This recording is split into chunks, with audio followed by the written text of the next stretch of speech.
What's going on, everyone? Welcome back to the channel. For today's video, we're going to be talking about the Los Angeles Clippers, my thoughts and opinions going into the 2022-2023 NBA season. And honestly, they are one of my favorite teams going into the season. I think that they are very underrated. People don't have them going as far as I would have imagined. Honestly, I think that they are a finals contender. They're getting their guys back, kawhileonard, Paul George, fully healthy going into the season. And I don't see a reason for them to not make at least the Western Conference Finals. So if you're new to the channel, hit that like button, subscribe for more Clippers and NBA content, and let's get straight to it. So yeah, Kawhi Leonard, he did not play at all last season. He was injured in the playoffs of 2020 season, and yeah, he missed a lot of time. He has had injuries in the past. When he was on the San Antonio Spurs, he did sprain his ankle. I believe he was out for the season, and honestly, he is definitely still one of my favorite players. I think he is one of the best players in the NBA. Still, definitely a top 10 player in the NBA. I mean, yeah, I'd honestly, I'd rate him top 5 still. I think next season he's gonna, I'm not gonna say he's gonna shock that many people because people do know that he's got that in him. But I do think he will prove some people wrong. A lot of people don't find him. A lot of people are saying that he's coming off of a big injury and he's not going to be as great. Honestly, I do see that there's two sides to this, but I do believe he is going to be kind of like how Kevin Durant was coming off of that really big Achilles tear. So I have a lot of high hopes and expectations, and I think that Kawhi, he's going to live up to them. I think that, honestly, I'm not going to say he's going to be my MVP pick. I think it's going to take him a bit, maybe the first month of this season to get comfortable there. But, I mean, yeah, this Clippers team is very talented outside of just him. They went out and they signed John Wall, who, yeah, he's on the older side. He didn't play at all last season as well, so he is definitely out of the rhythm. He has the experience. He also got some injuries concerns there, but I think that the role that the Clippers are going to have him playing is honestly perfect for him. He's not that star guy anymore, and if he can he'll definitely be the starter there. I don't see Reggie Jackson starting over him, so I think that's good for him. He'll get his minutes there, and I think that he can be that perfect point guard that the Clippers have wanted and have looked for. Obviously, other than having Chris Paul a few years back.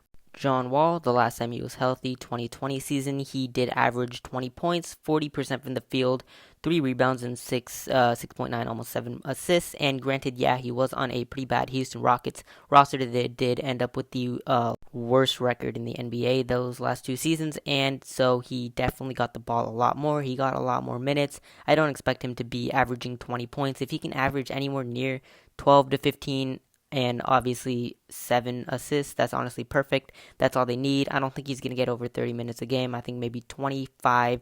Honestly, yeah, 30 minutes is actually good. I don't see him getting anything over that. I don't see him getting 40 minutes. Obviously, he is on the older side. He is now 32 years old and has had a lot of injury concerns in the past, especially on the Washington Wizards. The Clippers, in my opinion, are definitely one of the more deeper rosters. They've got some good shooters on this team. I mean, losangeles, Terrence Mann, he has proved that he can be that backup guy there, backup point guard, backup shooting guard around that. Reggie Jackson, he can still get it done. I know he is definitely getting on the older side, but he is still a quality backup point guard for the Clippers, and I think that he can definitely get good minutes there. He is definitely not how he was the last couple of years, but as I said, he is getting older. He's not making too much money, so he's just kind of a perfect guy to have there. Robert Covington as well. He was on the Houston Rockets. He did play pretty well there. And then on Portland, he was pretty bad. I'd say they're not going to get much of a great version of him. He'll definitely be coming off of the bench. I mean, if he can hit some threes, if he can play good defense, that's all you really want to get out of him. Maybe 10 points a game. That's pretty good for Robert Covington. Brandon Boston Jr. is definitely one of the best younger guys there on this team. I don't expect him to have a great season next year because, he's on one of the most talented rosters in the NBA. So he's definitely not going to get more than probably 20 minutes at best. And last season, it was his rookie year. He averaged 7 points per game, almost 40% from the field. I do see him improving a lot more. If he can get to 10 to 12 next season, I do see him breaking out more in maybe his third or fourth year in the NBA.